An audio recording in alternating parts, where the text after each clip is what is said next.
Mesdames et messieurs les responsables de l'appel, mesdames et messieurs les délégués, mesdames, messieurs, je suis très heureux de m'adresser à vous par le truchement de cette vidéo. Tout d'abord pour vous féliciter pour votre action, pour votre engagement au service d'une cause qui est noble, au service de la cause de l'enseignement tout simplement, et d'un enseignement sous contrat et qui donc participe pleinement au service public de l'éducation nationale. Je voudrais avoir tout d'abord une pensée particulière et des vœux chaleureux pour la présidente sortante, Madame Caroline Saliou, que je connais bien, que j'apprécie beaucoup.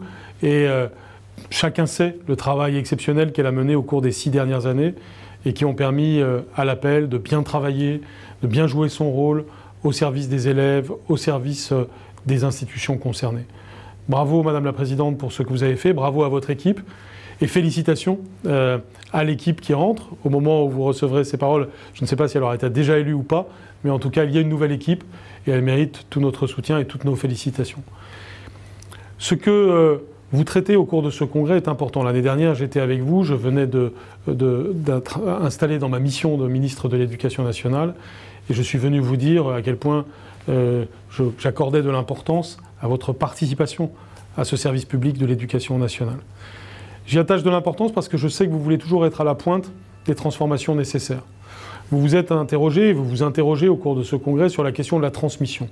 Cette question est évidemment au cœur du sujet éducatif. L'éducation est transmission. Et cette transmission, évidemment, comporte des choses qui sont éternelles, qui existent depuis toujours, qui sont au fondement même de la notion d'éducation, et puis des choses nouvelles, parce que les technologies évoluent, parce que nos sociétés évoluent. C'est cette composition de choses permanentes et de choses nouvelles qui fait aussi le dynamisme de l'éducation. Et nous devons toujours chercher un équilibre pour cela. Vous le savez, s'agissant de l'école primaire, dont j'ai fait ma première priorité, j'insiste toujours sur les 4 piliers que sont lire, écrire, compter, respecter autrui.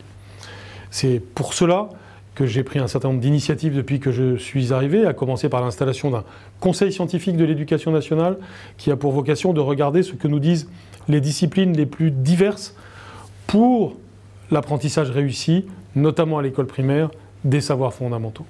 Et c'est à la faveur de cette dynamique que nous avons pu à la fois réaliser un livret qui est à la disposition de tous, et notamment des professeurs des premières années de l'école élémentaire, et une série de recommandations pédagogiques qui permet de consolider ces savoirs fondamentaux. C'est à mes yeux un progrès important pour réussir l'objectif d'avoir 100% d'élèves qui savent lire, écrire, compter et respecter autrui profondément à la sortie de l'école primaire. C'est un pas très important parce que c'est une référence claire de la part de notre institution et une référence claire issue d'une intelligence collective. Parce que c'est un travail qui a été mené avec le conseil scientifique, mais aussi avec toute une série d'experts. C'est un travail aussi évolutif, mais c'est un travail qui est à la disposition des professeurs, des établissements que vous fédérez, à la disposition de tout un chacun, des parents aussi, bien entendu, puisque les parents d'élèves sont impliqués. C'est bien le sens de votre engagement dans l'éducation des enfants. Ceci est synonyme de modernité. Ceci est synonyme de projection positive dans le futur. Car les savoirs fondamentaux, c'est l'accès à l'accès. Non seulement ça ne s'oppose pas aux autres savoirs, mais ils en sont la condition. Et ils se conditionnent mutuellement. Je pense en disant ça aux arts et à la culture. Nous travaillons beaucoup avec la ministre de la Culture, Françoise Nyssen, pour que dès le plus jeune âge, c'est-à-dire dès l'école maternelle, la culture soit très présente. Nous insistons tout particulièrement sur la musique. La présence quotidienne de la musique est quelque chose de fondamental, c'est quelque chose de démontré, puis c'est ce que nous vivons tous par notre expérience. Mais c'est vrai aussi des autres arts.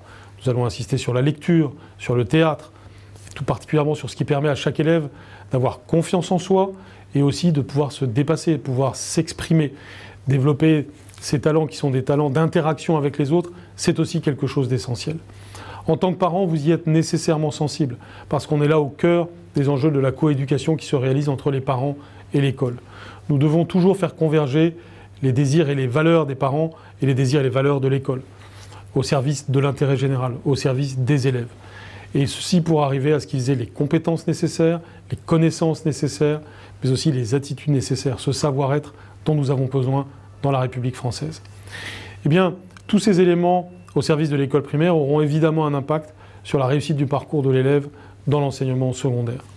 C'est le sens de mesures que nous avons prises, certaines qui ont pour but d'aller à la racine des inégalités, notamment avec la division des classes de CP par 2 dans les territoires les plus défavorisés.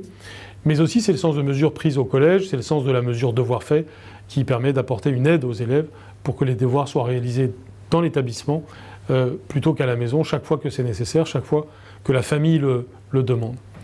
Mais c'est le sens aussi de mesures que j'ai prises dès mon arrivée au collège, notamment pour le rétablissement des classes bilingues, pour le développement du grec et du latin, pour le développement des sections européennes et des sections internationales, autant de sujets sur lesquels les écoles et les établissements de l'enseignement privé ont vocation à être des acteurs importants, parce que c'est dans leur tradition, mais aussi parce que c'est dans leur manière de concevoir leurs projets futurs. Nous avons besoin de ces éléments-là pour avoir de véritables projets éducatifs dynamiques, qui font envie, qui sont attractifs et qui correspondent à une éducation du XXIe siècle où nous donnons des racines et des ailes à nos enfants. Je sais que vous avez fait du thème de la confiance un thème central dans vos travaux. Et vous le savez, ce mot de confiance est celui qui est au cœur de ce que j'ai à faire, au cœur de ma mission. C'est pourquoi je parle en permanence de l'école de la confiance. Cette confiance, c'est la confiance du ministre dans les acteurs de l'école, c'est la confiance des acteurs de l'école dans leur institution, la confiance des parents vis-à-vis de l'école vis-à-vis des parents, et à la fin la confiance en soi des élèves. Et cela se voit à l'école primaire, au collège, mais aussi au lycée.